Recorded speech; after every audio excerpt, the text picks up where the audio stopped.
God does not love us if we change, but God loves us so that we can change.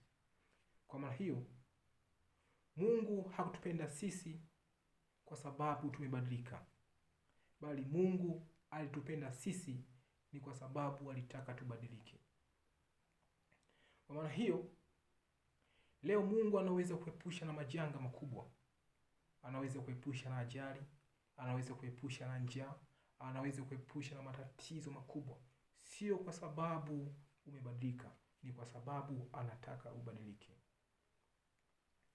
Ndio maana leo ukisoma hata katika maandiko matakatifu, Warumi 5:8 inaeleza wazi jinsi Mungu alivyoonyesha pendo lake kwetu sisi, mpaka kadiriki kumtoa mwanawe pekee Yesu Kristo akafa kwa ajili yetu ingali tulikuwa wenye dhambi. Kwa maana hiyo, Mungu aliamua kufanya yote hayo sio kwa sababu sisi ni wema kuliko watu wote, sio kwa sababu wewe ni mtakatifu kuliko watu wote, sio kwa sababu wewe umefanya mazuri kuliko watu wote. Ni kwa sababu Mungu alitaka ubadilike, ni kwa sababu Mungu alitaka tubadilike.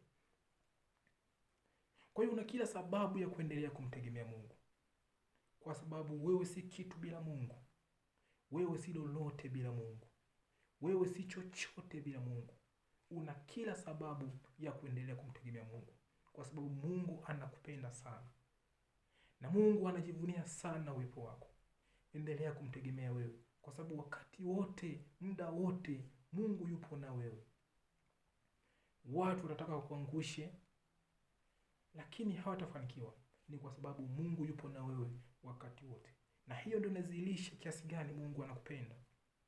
Kwa hiyo endelea kumtegemea Mungu, endelea kumwamini Mungu, kwa sababu ukiendelea kumwamini Mungu, hakuna kitu ambacho utashindwa kufanya hapa duniani. Kumbuka, huwezi kufanikiwa bila kumshirikisha Mwenyezi Mungu. You can't be succeed without concerning your Creator. Una kila sababu ya kuendelea kumtegemea Mungu ili uweze kufikia mafanikio yako. Una kila sababu ya kuendelea kumtegemea Mungu ili uweze kutimiza kila ambacho wewe unataka kukitimiza. Kwa hiyo, endelea kumtegemea Mungu, endelea kumwamini Mungu, kwa sababu Mungu anatupenda sote.